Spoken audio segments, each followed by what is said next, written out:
I think at this point, we all know Thanksgiving signifies one thing, and that is great deals. Even now on Thanksgiving, 6 p.m., a lot of times these stores will open and you can go in and buy doorbusters and very, very cheap items, specifically ones that have been marked down from their usual price point that can be quite high depending on what it is you're picking out. Like, for example, cameras were fairly cheap, actually. Some of those were marked down like by half, right? TVs were flying out the door. It didn't matter what brand they were.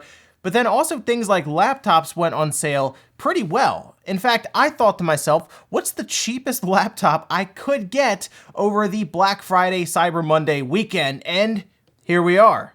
This is the EVOO 10.1-inch laptop. There wasn't really a model number attached to it, but it's from Walmart, and I got this thing for $90. It was marked down, I think, from about $120, but $90. I bought this for less than what a licensed copy of Windows 10 would cost. So now the question is, how bad is it? So first, let's talk about the specifications of this laptop. To start off with, we have an Intel Atom X5 Z8300 CPU clocked in at 1.44 gigahertz. It does have a boost frequency of up to 1.8 gigahertz. The installed RAM is 2 gigabytes of DDR3, and it all pairs together with a copy of Windows 10 64-bit.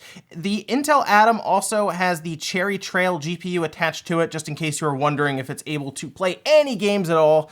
The answer to that would probably be no, although we will test it with one that I think this system will handle, and I think it'll be pretty funny to check out towards the end. The build quality of the laptop is what you would expect for $90. It's all plastic, and for the most part, it feels fairly cheap. You can pretty much bend it in your hands. However, one thing that was actually kind of nice with this laptop are the hinges.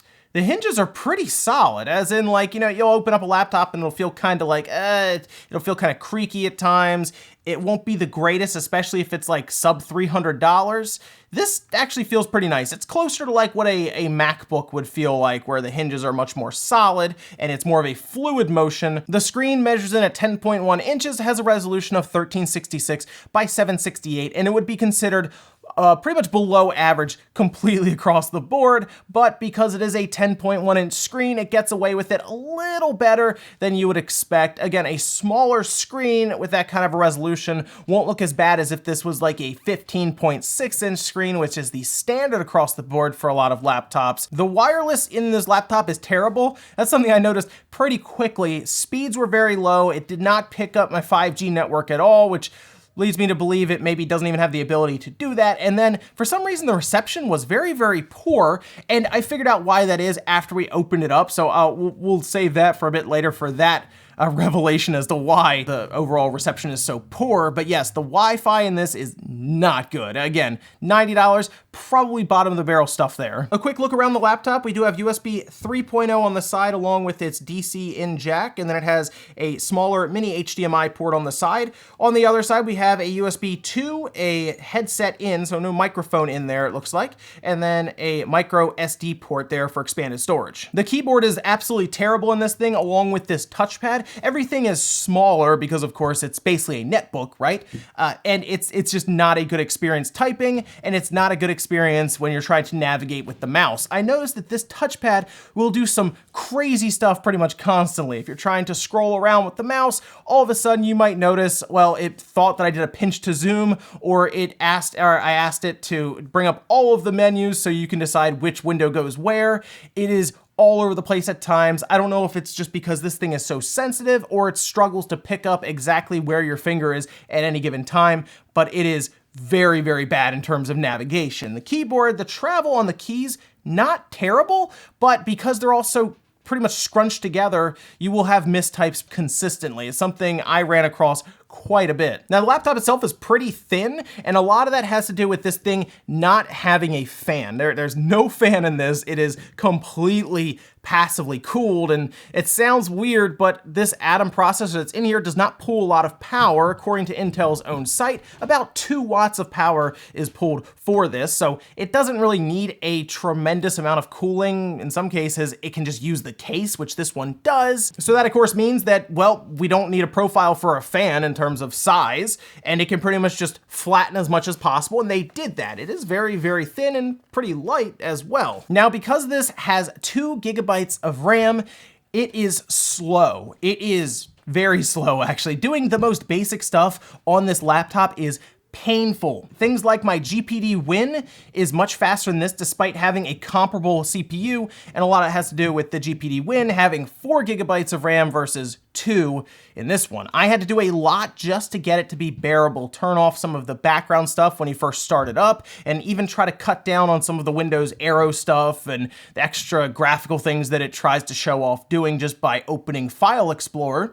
Once I started cutting that down, it became better, but it's never going to be great with that amount of RAM, and the worst part is you can't upgrade this thing. That's right, everything here is soldered in. The CPU, the RAM, everything. We're gonna go over that soon when we open it up, but just know if you're looking at one of these for whatever reason, you're not gonna be doing much to make it any faster. Although I guess you could just load like Linux on this and it would run better, but most people who buy this at Walmart for $90 do not have in their mind, I'm going to load Linux on this thing immediately. They have in their mind, I finally have a laptop for my kids so they stop bothering me. Now, when you do get something open like YouTube, for example, the Atom processor in here is a quad core with a Cherry Trailline GPU, and you know what? It actually runs YouTube fairly well. 1080p videos do play.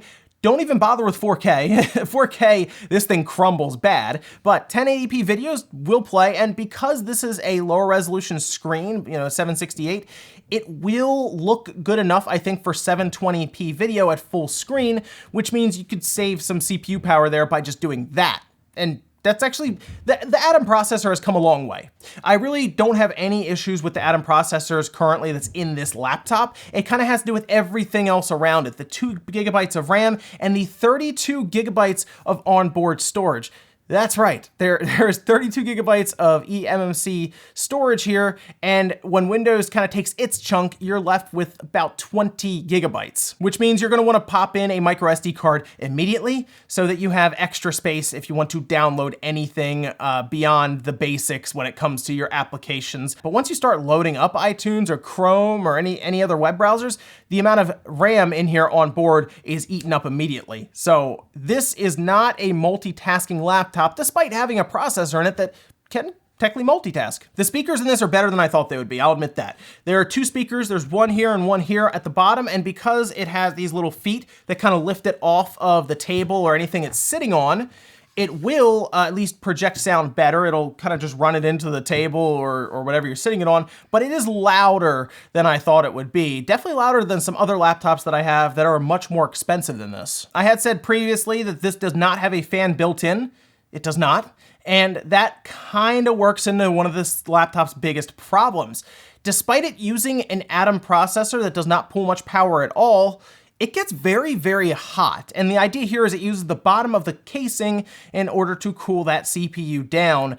And unfortunately, it can't seem to keep up if you do anything that is taxing. Like watching a 1080p YouTube video can skyrocket the temperatures inside of this laptop on that CPU die to north of 80 degrees Celsius. And if I do load up one of the few games that plays, and I'm not even talking about Minecraft, this thing will get very, very close to 90 degrees Celsius, which Intel themselves seems to say is when this thing will start to really kind of panic and throttle and possibly even start to shut off as it gets above that. Unfortunately for this laptop, it's not only not made out to do any type of multitasking, it's also not made out to do anything that is average to stressful, we'll say. And as you can see, the webcam, not very good at all. It's kind of bottom of the barrel, very low in terms of quality for picture and even sound, as I'm talking right now to the laptop from about 2 feet away with the built-in microphones picking up the audio. You can kind of tell, even though I'm in a well-lit area, the picture still comes out pretty dark and grainy. This is like I would say a last resort if you need some way to talk to someone face-to-face through like Skype or a Hangouts call or something. Not the best way to do it, we'll say that. I guess if you want to use this, you can, but I would look for other options. And finally, let's go ahead and open the laptop up. On the bottom, there are several Phillips head screws. These just hold the bottom plate to the laptop, and once you do remove that bottom plate, which is also held on by several clips, so as soon as these screws come out, you kind of work around the edges and it will eventually pop free, kind of in one shot. You can start to see why this laptop is so light. So taking a look around here, we don't have any fan, like I said, so they went ahead and smushed the laptop pretty much as thin as they could. That large blue area there is the battery. At at the bottom, we actually have some weights that are there to hold the laptop down so that the screen would not outweigh the rest of the laptop, because there's not a lot inside to weigh it down. At the bottom, we have some magnets that help to kind of grab the top lid as you close it, so that kind of snaps closed. On the left here, we do have our motherboard that contains the USB, the headphone jack, and then our power port there, and that runs through a ribbon cable underneath of the battery to the main motherboard. And then underneath of this little section here, it's kind of this little piece of cloth, plastic, and then some thermal pads, is our motherboard. Yeah, that's the biggest thing. They are cooling this against the case, so they are using these two little thermal pads inside of kind of this cloth texture part in order to kind of dissipate heat to that bottom casing. Anyway, with that to the side, you can see our board. This is it. This is the entire board. That's why those weights on the bottom are so important, because there's really nothing here to weigh it down otherwise. The battery and those weights are probably the main things that weigh this entire bottom half down. The battery, obviously, you can see is much larger than even the motherboard itself, and I've been pretty used to some very large motherboards in laptops. This is not one of them. This is very, very small, and you can see any of the ribbon cables are held in with little clips that you would normally see anyway, and inside it is a very cheaply built laptop. I am happy to see at least some weights, because otherwise, yes, this thing would start falling over like crazy. And otherwise, you can see all of the chips in that one little area. I mean, seriously, the motherboard is tiny. And I guess you really wouldn't need much to cool this chip down. It is also used in different tablets, for example. But for the most part, I am a little surprised they didn't opt in for a fan, unless they really were just trying to save as much money as possible, which is kind of the way I would go here. As for the Wi-Fi, if you look towards the bottom here, that is the biggest issue. The Wi-Fi antenna is actually in the palm rest rather than the top casing. A lot of times they will run it through the hinge and it will reside in the top part of the laptop next to the screen. That makes sense if you consider the fact that when you're using the laptop, the screen is generally in the upright position, meaning that the antenna would be at the highest point for that laptop.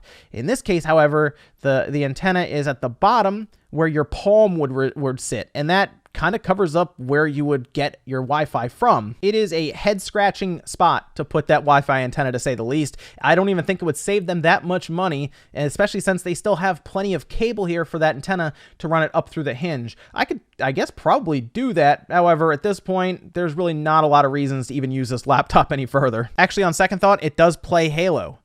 Not the newest one, the one from 2003 at 30 frames per second.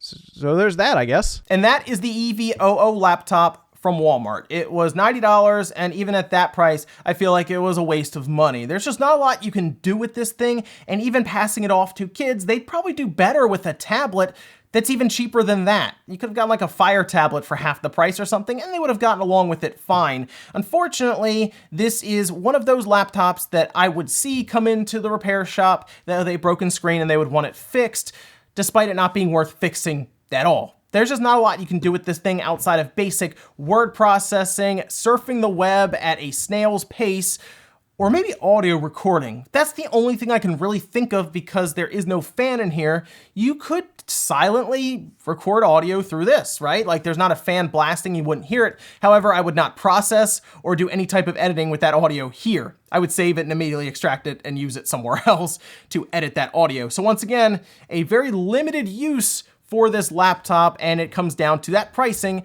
which is why people even bought it in the first place. But let me know what you guys think about the EVOO laptop from Walmart, a very cheap Black Friday, Cyber Monday deal.